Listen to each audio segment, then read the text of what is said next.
Hi, this is Crystal the Herbalist, and this is video 6 of 9. In the last part, or part 4, Be a Leader, How to Change People Without Giving Offense or Arousing Resentment. It's based off the book from Dale Carnegie, How to Win Friends and Influence People. So this chapter is entitled, make sure I get it right, How to Spur People Onto Success. And this is an awesome chapter. Hopefully you will really get a lot of value from here and use it in your life, because if you do, it can really change lives. And here's some examples of what I'm talking about. For many years ago, a boy of 10 was working in a factory in Naples. He longed to be a singer, but his first teacher discouraged him. "You can't sing," he said. "You haven't any voice at all. It sounds like the wind in the shutters." But his mother, a poor peasant woman, put her arms about him and praised him and told him she knew he could sing. She could already see an improvement, and she went barefoot in order to save money to pay for his music lessons. That peasant mother's praise and encouragement changed that boy's life. His name is Enrico Caruso, and he became the greatest and most famous opera singer of his age. Here's another awesome story. In the early 19th century, a young man in London aspired to be a writer. But everything seemed to be against him. He had never been able to attend school for more than 4 years. His father had been flung in jail because he couldn't pay his debts, and this young man often knew the pangs of hunger.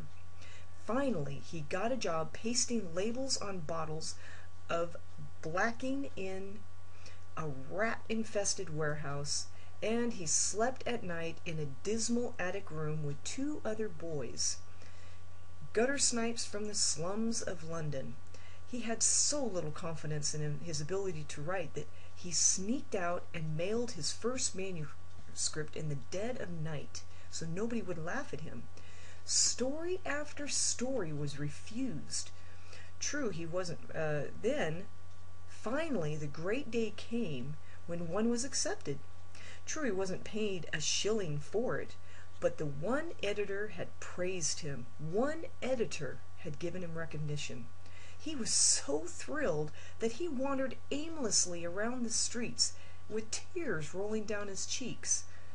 That praise, that recognition that he received through getting one story in print, changed his whole life. For if it hadn't been for that encouragement, he might have spent his entire life working in rat-infested factories. You may have heard of that boy. His name is Charles Dickens. Here's another story. Another boy in London made his living as a clerk in a dry goods store. He had to get up at 5 o'clock in the morning, sweep out the store, and slave for 14 hours a day. It was sheer drudgery, and he despised it. After 2 years, he could stand it no longer, so he got up one morning and, without waiting for breakfast, tramped 15 miles to talk to his mother, who was working as a housekeeper. He was frantic. He pleaded with her. He wept. He swore he would kill himself if he had to remain in the shop any longer. Then he wrote a long, pathetic letter to his old schoolmaster, declaring that he was heartbroken and that no longer wanted to live. His old schoolmaster gave him a little praise and assured him that he was really a very intelligent and fitted for finer things, and offered him as a job as a teacher.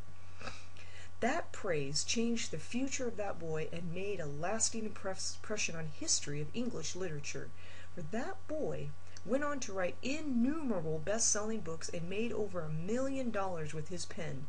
You've probably heard of him too. His name is H.G. Wells. Remember, we all crave appreciation and recognition, and will do almost anything to get it. But nobody wants it in sincerity. Nobody wants flattery. The principles taught in this book will work only when they come from the heart. Dale Carnegie did not advocate a bag of tricks. He was talking about a new way of life. Talk about changing people. If you and I will inspire the people with whom we come in contact to a realization of the hidden treasures they possess, we can do far more than change people. We can literally transform them. Exaggeration? Listen to one of the sage words from William James, one of the most distinguished psychologists and philosophers America has ever produced. Compared with what we ought to be, we are only half awake. We are making use of a small part of physical and mental resources. Stating the thing broadly, the human individual thus lives far within his limits. He possesses powers of various sorts which he habitually fails to use. So, abilities wither under criticism. They blossom under encouragement. To become a more effective leader of people, apply praise the slightest improvement and praise every improvement. Be hearty in your approbation and lavish in your praise. I hope you'll take this to heart and comment and let me know how you're doing with this, and I'll see you in the next video. Good health to you.